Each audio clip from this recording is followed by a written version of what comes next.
Radhe Radhe everyone. आज के video में मैं आपको बताने वाली हूँ वट सावित्री का पूजन कैसे करना है। ज्येष्ठ माह की पूर्णिमा को वट सावित्री पूजन किया जाता है।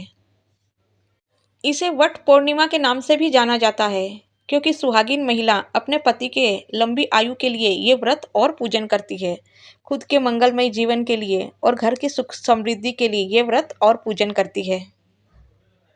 देवी सावित्री ने वट वृक्ष का पूजन किया था अपने पति सत्यवान के प्राणों की रक्षा करने के लिए। तभी से पौराणिक मान्यताओं के अनुसार हर सुहागिन स्त्री वट पूर्णिमा का पूजन करती है, यानी वट सावित्री का पूजन करती है। तो आइए जानते हैं बिल्कुल सरल तरीके से वट सावित्री पूजन कैसे करना। देखिए, जब भी हम देव वृक्ष का पूजन करते हैं तो थोड़ी सी साफ सफाई कर लेनी चाहिए। जैसे ये सूखे पत्ते वगैरह है तो इसे यहाँ से उठाकर हम फेंक देंगे। अब सबसे पहले देव वृक्ष को जल अर्पित करेंगे, ब्रह्मा विष्णु और महेश का ध्यान दे करते हुए, क्योंकि वट के वृक्ष में ब्रह्मा विष्णु और महेश का वास रहता है। वट वृक्ष को बरगद का वृक्ष भी कहा जाता है। इसके बाद सबसे पहले हम यहाँ पर हल्दी से स्वास्तिक बना लेंगे। आप आटे से भी स्वास्तिक बना सकते हैं। यहाँ पर हम हल्दी से स्वास्तिक बनाकर एक दीपक लगा देंगे।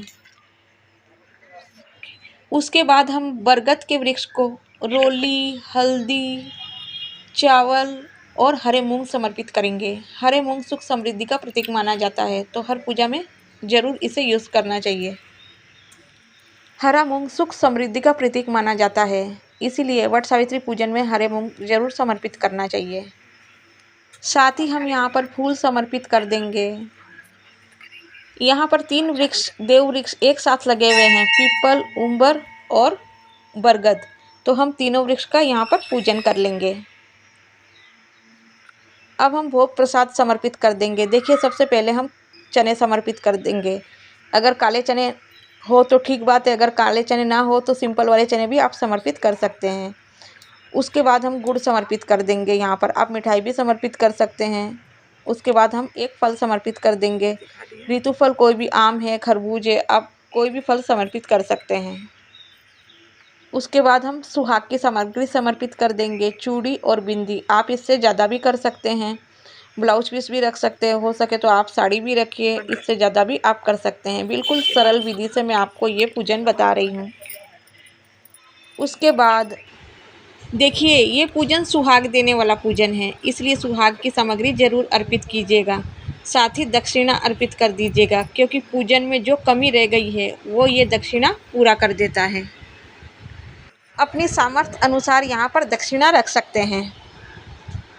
इसके बाद ये देखिए, वटकेश्वर महादेव के नाम से बरगद के पेड़ के नीचे शिवलिंग विराजमान है, तो भावपूर्वक हम इस शिवलिंग का भी पूजन कर लेंगे।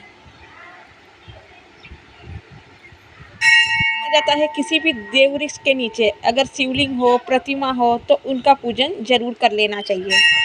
साथ ही देखिए, यहाँ पर पीपल का पेड़ भी है, बरगद का भी है और उम्बर का भी है, तो ये तीनों देव वृक्ष का हम पूजन श्रद्धापूर्वक कर लेंगे। देखिए, अगर आपको पीपल, उम्बर और बरगद एक साथ मिल जाए, ये तीनों देव वृक्ष, तो इनका पूजन बहुत ज़्यादा शुभ माना गया है, क्योंकि ये अक्षय पुण्य फलों की प्राप्ति प्रदान करते हैं अगर तीनों वृक्ष का एक साथ पूजन किया जाए तो।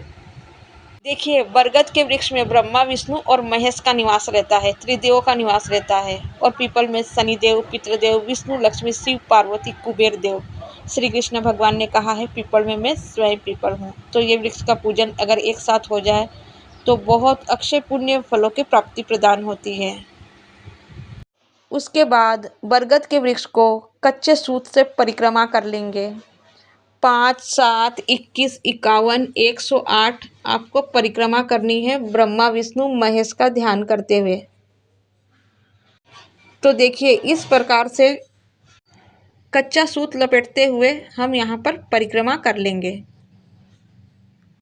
परिक्रमा पूरी हो जाने के बाद हम यहाँ पर आरती कर लेंगे।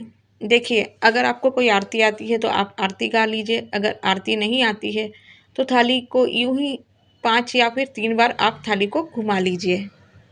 इसको भी आरती का ही स्वरूप माना गया है। आरती होने के बाद यहाँ पर थोड़े से चने लेंगे, हाथ में, और हाथ में चने लेकर हम कहानी सुनेंगे। वट सावित्री के दिन हाथ में चने लेकर कहानी सुना जाता है, तो इसलिए हम हाथ में चने लेकर कहानी सुनेंगे। देखिए, आज मैं यहाँ पर आपको कहानी नहीं सुनाने वाली हूँ। कहानी सुनाऊंगी तो काफ़ी टाइम हो जाएगा। कहानी मैं चैनल पे अपलोड कर दूंगी और उसका लिंक डिस्क्रिप्शन बॉक्स में दे दूंगी, तो आप कहानी वहीं से सुन लीजिएगा। और कहानी सुनने के बाद ये चने हमें देव वृक्ष के पास अर्पित कर देने हैं। अब हाथ जोड़कर क्षमा याचना करनी है। पूजन में अगर कोई गलती हो गई तो क्षमा याचना करेंगे और देव वृक्ष को स्पर्श करके अपनी मनोकामनाएं बोल देंगे। इस तरह से हमारा पूजन हो जाता है पूर्ण। इसके बाद ये जो भोग प्रसाद है, ये जो सुहाग की सामग्री है, दीपक शांत होने के बाद ही ये भोग प्रसाद वितरण कर देना है। और ये जो सुहाग की सामग्री है, किसी ज़रूरतमंद महिला को ये सुहाग की सामग्री सुहागिन महिला को दे देना है। जब तक दीपक शांत नहीं होता है तब तक यहाँ से कोई भी सामग्री नहीं उठानी है। गुड़ और चने खाकर व्रत का पारण कर सकते हैं, एक समय का फराळ कर सकते हैं, एक समय का भोजन भी आप कर सकते हैं। आपके यहाँ जैसा नियम हो वैसा कर लेना। अलग अलग जगह का अलग अलग नियम होता है। ये पूजन वट सावित्री पूर्णिमा का पूजन है, तो आप जितना जल्दी सुबह हो सके तो आप सुबह 9 बजे से लेकर आप 11:30 बजे के बीच में ये पूजन कर लें, उतना ही अच्छा है। पूजन होने के बाद आप जल ग्रहण कर सकते हैं और उसके बाद अपने व्रत का पारण कर सकते हैं। तो देखिए फ्रेंड्स, ये बिल्कुल सरल विधि से मैंने यहाँ पर आपको पूजन बता दिया है।